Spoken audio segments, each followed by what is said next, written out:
Chapter 19, Trolls, Witches, and Poison Apples. The trolls heaved and grunted at the sight of me. They smacked their lips. Well done, brother. Looks like your trap caught us a nice, tasty boy. But I wanted a goat, said the first troll. Oh no, a boy is even better, much more succulent. Practically a feast. They all snorted and hopped up and down. He's awful skinny. Don't you think his legs have any meat? I get the fingers. They look like the juiciest part of him. I'll take the rear. I've been longing for a rump roast. I couldn't help it. I started laughing. Rump roast? My destiny was to be eaten. He laughed. I like this human. Let's eat him now. The trolls closed in on me and licked their lips with horribly long gray tongues. I twisted and writhed, trying to free myself. If I could just get down, I had a sliver of a chance of getting away, but it was no use.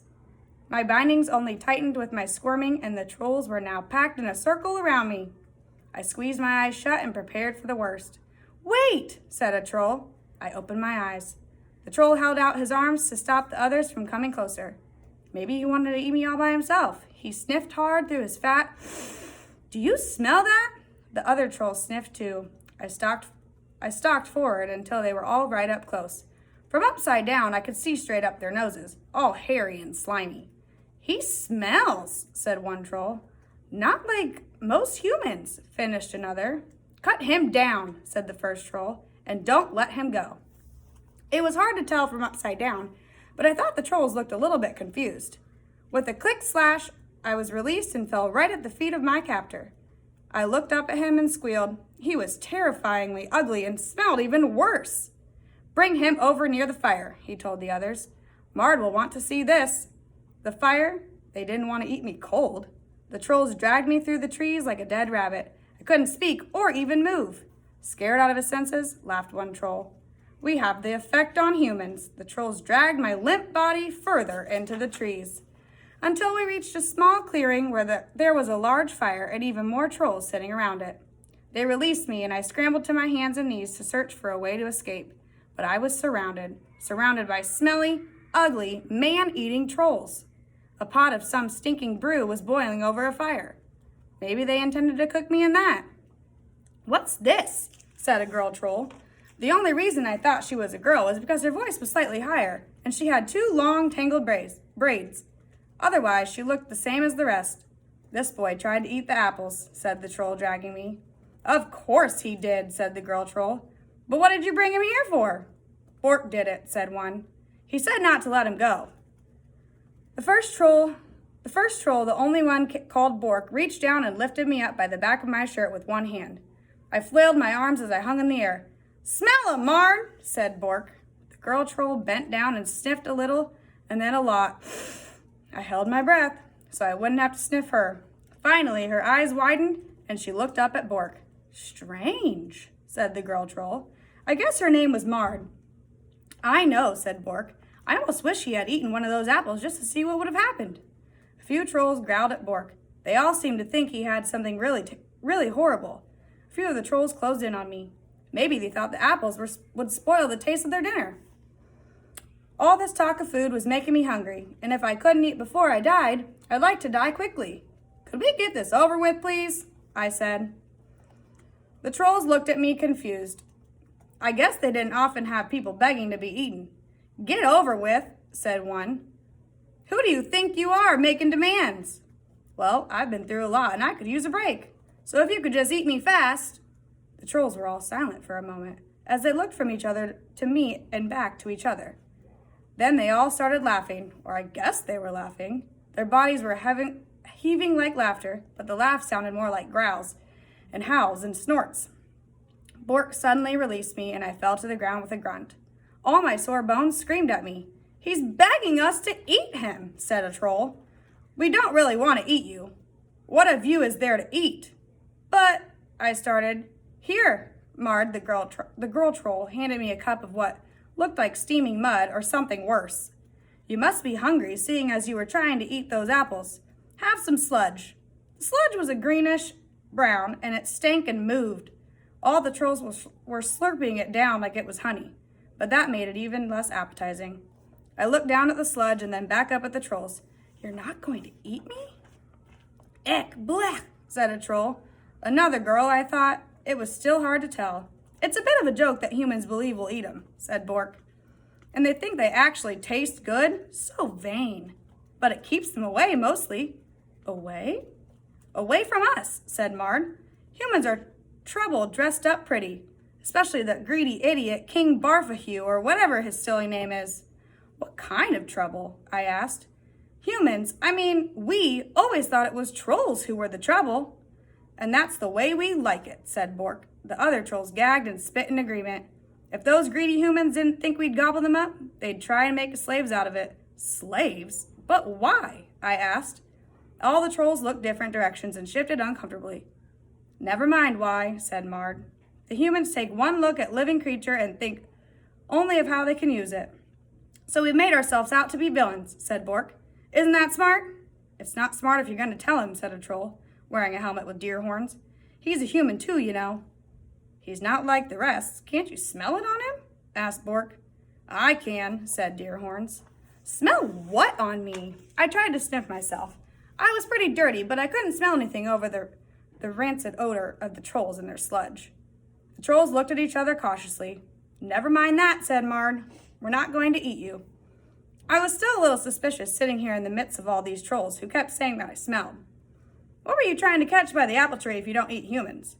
Bork's trying to catch a pet, said Mard. He's always wanted a pet. I wanted a goat, said Bork. Not a boy. Drink your sludge, said Mard. I looked down at the cup full of mystery mud. My stomach grumbled, but I wasn't sure I was hungry enough to drink this. I wish I had meat pie, which was back by the road with nothing. I thought about those red, juicy apples just sitting on the tree. Maybe trolls didn't like apples. Maybe they thought they tasted like mud, and mud tasted like sweet fruit. Maybe they didn't know humans would rather eat apples than mud. What's wrong with the apples? I asked. What's wrong with the apples? Said Deerhorns. Did you ever see an apple tree full of ripe apples this early in the year? I thought for a moment. Actually, I've never seen an apple tree at all. They didn't grow on the mountain where I'm from. I've only seen apples off the tree. Well, that's no ordinary apple tree, said Mard. Bork leaned over the fire to speak to me. He had as much hair on his arms as he did on my head. It's poisoned, he said. You could have died, or worse. You should thank us. Thank you, I said. To sludge, said Bork, lifting his cup. And no poison apples. The rest of the trolls grunted, to sludge, and they slurped down their drinks. Then they all watched me expectantly. I guess I had to drink it or be considered impolite. What did trolls do with impolite guests? I put it to my mouth and took a sip. It tasted like green, rotten vegetables, and it was slimy, and I think I swallowed a worm. The trolls all smiled and nodded. Ah, that's the stuff. Sets you up for life, makes you big and strong. I wanted to ask more questions, partly because I was curious, but mostly so I wouldn't have to drink more of the sludge. How do you know the apples are poisoned? One poisoned apple seemed believable, but an entire tree of them was strange. Oh, the apples again, said Deerhorns. We'd best tell them the story, shouldn't we? You tell it, Bork. Why me? You tell it, Slop. You found the boy, said Deerhorns, or Slop, and you make the story sound so pretty. Bork grumbled under his breath, but when he started speaking, his voice was low and dramatic. A long time ago, there was a witch, see? She was the queen of some other kingdom far from here, but here, beyond yonder, beyond even. She tried to kill her stepdaughter because she was jealous of her beauty. Gran used to tell me this story, and it was one of my favorites. The girl ran away and lived with the dwarfs, but the witch queen found her out and fed her a poisoned apple, one that would make her fall asleep forever. But it didn't work because a prince woke her up with one true love's first kiss, and all that she lived happily ever after with her prince. That was where Gran's story ended, but Bork kept going and told a story I didn't know. But the witch's poisoned apple didn't die. The dwarfs, careless creatures, threw it down the mountain and it fell in the dirt. So the apple was dirt itself, but the seeds didn't turn to dirt. Those seeds took root and grew into an apple tree, a magical poison apple tree. Magic? I said. How do you know it's magic? The trolls shifted and looked around. Because, said Slop as he scratched his horns, the fruit is ripe year-round. What but magic could make it ripe all year long? They all nodded and grunted in agreement. but I sensed there was something they weren't telling me. So if I ate the apples, I would have fallen asleep forever? I asked. Until true love's first kiss, maybe. That sounded as good as dead to me. True love was for fair princesses and maidens and knights in shining armor. The only girl I was even friends with was Red, and I think she'd rather hit me in the face than kiss me. Maybe she could punch me awake. Have you ever seen someone eat those apples? No, said Bork. Then how do you know they're poison? Something about the apples intrigued me. A deer ate those apples once, said Slop. I saw him, and the next day we found him dead. He rubbed the horns on his helmet. Wolves got him, Slop, said Bork. Those weren't wolves. Those apples ate him from the inside out. Enough about death and fruit, said Mard. Eat your sludge. The trolls all got busy slurping and snorting, so I did my best to blend in by holding my cup to my lips. Every now and then I spilled a little behind me until the cup was empty. But unluckily for me, trolls are very hospitable. And Mard took my cup and plunged it into the pot of sludge. She handed it back to me with the sludge dripping down the sides. You need more meat on you. Eat. I ate another worm. It wriggled down my throat. So, said another troll, as he slurped the last of his sludge. This one looked very old. All the trolls had wrinkles, but this one's skin had wrinkles inside of wrinkles, and his tangled hair was streaked with white. I heard the king got married. King Bartholomew. Married? Said Bork. Who would marry such an ugly thing? I heard the girl can make things gold. Straw, I said. She makes straw into gold. A witch, said Slop. The horned troll. The king married a witch. I can smell the trouble from here. I wouldn't get within 10 steps of that witch, said Bork. Well, people don't come within 10 steps of us. And we're not bad, said another troll. The witch who made the apples was bad, said Bork. Others grunted their agreements. I wondered if my family in yonder were all witches. Were they nice witches or mean witches? Maybe Mother was really running from them. But they're not all bad, are they? I asked. Some witches try to help.